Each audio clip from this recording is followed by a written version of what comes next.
Hello, আসসালামু আলাইকুম। আমার জীবনের ছোট্ট একটা কাহিনী আপনাদের সাথে শেয়ার করি। আমার জীবনটা এমন একটা জীবন, যে মেয়ে একটা ছেলেকে বিয়ে করার পর তার জীবনে তার সঙ্গী সাথী তার স্বামী। আমি যখন নতুন বিয়ে হয়ে তার বাড়িতে যাই, তখন দেখি সে তার বড় ভাইয়ের বউ আর ছেলে মেয়ে নিয়ে সে ব্যস্ত।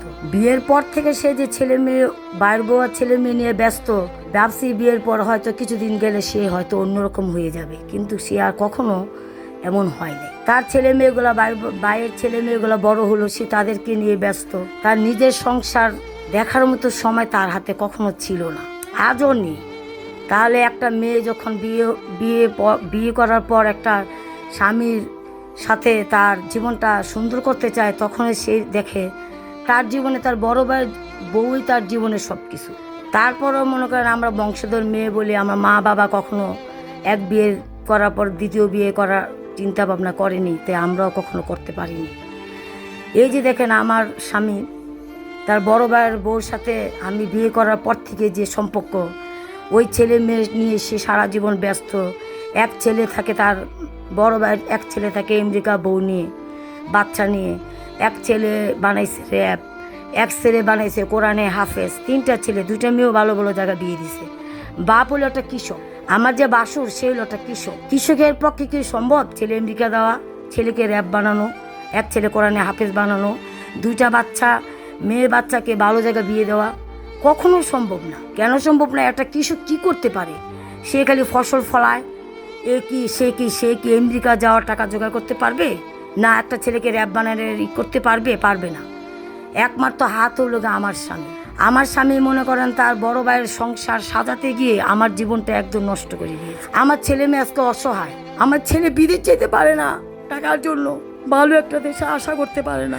আমার ছেলে একটা 10-12 লাখ টাকা বিদেশে যাওয়ার আশা করতে পারে না। আমার ছেলে মেয়ে একটা ভালো একটা স্কুলে পড়ালেখা করতে পারে না। তারপরও আমি স্বামীর পথ ছাড়িনি। আজকে সে তার আত্মীয় স্বজন নিয়ে যা করেছে, এখন তো তার আত্মীয় স্বজনরা সবাই মোটামুটি পয়সাওয়ালা, কিন্তু তারা তো এখন সাহায্যের হাত বাড়িয়ে দেয় না। তাহলে মনে করেন একটা মেয়ের জীবনে কি আর এত কষ্ট আর কি হতে পারে বলেন? একটা মেয়ে বিয়ে করার পর তার স্বামী তাকে সব দিক থেকে সম্মান দেয়, কিন্তু আমার স্বামী আমাকে কখনো তার সম্মানটুকু দেয়নি।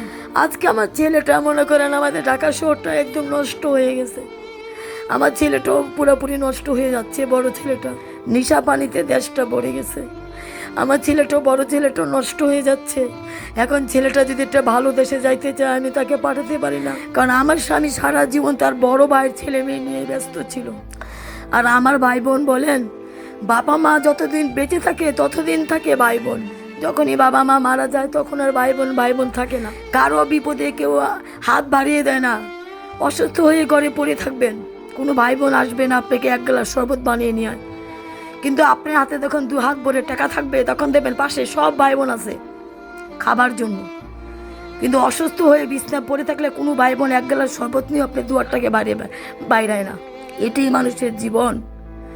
বলেন, আমার জীবনটা এত কষ্টে, বেশি চিন্তা করলে হয়তো ইষ্ট করে মারা যাবো, তাই আরও 2টা বাচ্চা আছে, তার জন্য এত চিন্তা করো। মনটাকে একটু ভালো রাখার চেষ্টা করি। কেউ কি কখনো এমন স্বামী নিয়ে সংসার করবে যেই স্বামী বিয়ে করার পর তার নিজের সংসারের দিকে না তাকায়, তার ভাই বউর সংসারের দিকে তাকায়? তার ভাই বউ যদি বলে আমার এখন লাগবে 2 লাখ টাকা, সে দ্বিতীয়বার তাকে জিজ্ঞেস করবে না কেন লাগবে। সে ঠিকই 2 লাখ টাকা যেখান থেকে পায় সে সাহায্যের হাত বাড়িয়ে দেবে। আর আমি যদি বলি যে আমার আজকে 10,000 টাকা লাগবে, সে কি করবে জানেন? মোবাইলটা মুখের উপরে কেটে দিবে। কেটে দিয়ে সে আপনার সাথে যোগাযোগই করবে না 15 দিন। টাকা তো আপনাকে দিবেই না। 10,000 টাকা তাতে নিতে হলে আপনাকে 100 থেকে 99টা মিথ্যে কথা বলতে হবে। বলার পর যদি 10,000 নিতে পারেন। আর বাইর বউ কিন্তু মিথ্যে কথা বলবে না। বাইর বউ কী করবে জানেন? শুধু বলবে, হে কামাল, আমার 2 লাখ টাকা লাগবে। কাক পক্ষী পশু পাখি কেউ, গাছপালা কেউই জানবে না সে 2 লাখ টাকা তার কাছে পৌঁছে গেছে। এমন সংসার কি মানুষ করতে পারে বলেন? আমার বাচ্চা কাচ্চা হতো না, অনেক কষ্টের পর 3টা বাচ্চা হয়েছে, 2টা ছেলে 1টা মেয়ে। এখন মনে করেন বড় ছেলেটা একদম নষ্ট হয়ে যাচ্ছে। ঢাকা শহর তো জানেন নেশা পানিতে ভরে গেছে। এই দেশে তো কোনো নেশা পানির কোনো ব্যবস্থা নাই, কিছু নাই। এখন মনে করেন ছেলেটা একটা ভালো দেশে যাইতে চাইলেও তাকে আমি পাঠাতে পারি না, কারণ তার কাছে বললে সে বলে আমার কাছে টাকা নেই, অসুখ হয়ে বিস্তার পড়ে থাকলেও যদি বলি আমাকে টাকা লাগবে, সে ডাক্তারখানে নিয়ে যাবে ঠিকই, নিয়ে ডাক্তার যখন আমাকে অনেকগুলো পরীক্ষা নিরীক্ষা দিবে, সেগুলো করার পর সে ওষুধ কিনতে গেলে সে 2টা বেশকি মারবে, বলবে আমার পকেটে সবগুলো টাকাই শেষ। তখন কি আর ওষুধটা খেতে ইচ্ছে করে? তখন আর ওষুধ খেতে ইচ্ছে করে না, তখন মন চায় ওষুধ না খেয়ে মরে যাই। কারণ মনে করেন অসুখ হয়ে পড়ে থাকলেও বিছনায় পড়ে থাকি 2-3 দিন, ওষুধ খাই না, ডাক্তার দেখাই না। এটা কি একটা জীবন বলেন? এটা কোনো জীবন না। আমার স্বামী তার বড় ভাইয়ের সংসার সুন্দর একটা ফুলের বাগান সাজাতে গিয়ে সেই বাগানের ফুল সব গোলাপ, বাগানটা গোলাপে ভরে গেছে, কি সুন্দর ফুল। এক ছেলে তাকে আমেরিকা বউ নিয়ে, এক ছেলে র্যাপ, এক ছেলে কোরআনে হাফেজ, 2টা মেয়ে ভালো জায়গায় বিয়ে দিয়ে দিয়েছে। তার বাগানের ফুলগুলো খুব সুন্দর। আর আমার দেখেন 3টা ফুল বাগানে, একটা ফুলে নষ্ট হয়ে যাচ্ছে, তার কোনো কিছু আমরা করতে পারছি না। আমার করার কোনো ক্ষমতা নেই, আমি তো চাকরি করি না, আমি গৃহবধূ। আমার কোনো আল্লাহ পাকে কোনো সেই ক্ষমতা দেয় নেই যে আমি একটা চাকরি করে আমার ছেলেটাকে ভালো একটা লাইফ দিব। এগুলো আমার জীবন। জ্বরে পড়ে থাকলো কেউ 1 গ্লাস শরবত নিয়ে আমার পাশে খাড়ায় না, ডাক্তার দেখাই না। এই আল্লাহ যদি ভালো করে এমনিই ভালো করে।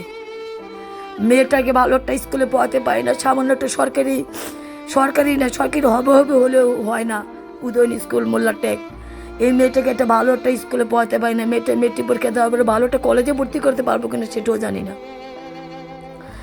চিন্তা করেন, একটা মেয়ে মা বাবা কি খাওয়াতে পারে না? পারে, কিন্তু ভালো একটা ছেলের হাতে তুলে দেয়, তার জীবনটা যেমন সুন্দর হয়। আমার জীবনটা এমন কেন হলো? সে তার ভাইয়ের বোর সংসার সাজাতে গিয়ে সে আমার বাগান নষ্ট করে দিয়েছে। আমি এমন একটা জীবনযাপন করি, মা বাবার মরার পর ভাই বোনও তো ভাই বোন থাকে না। যখন আপনার কাছে টাকার পকেট ভরা টাকা, তখন তুমি সব ভাই বোন পিছে ঘুরে। যখন আপনি অসুস্থ হয়ে বিছানায় পড়ে থাকেন, তখন কেউই আপনার পাশে নেই। এটাই মানুষের জীবন। এটা কেমন জীবন আল্লাহ পাক আমাকে দিয়েছে। আমার জন্য সবাই দোয়া করবেন যে ছেলে মেয়েগুলোকে ভালো একটা জীবন দিয়ে মরতে পারি। আপনাদের সবার কাছে এই দোয়া আমার।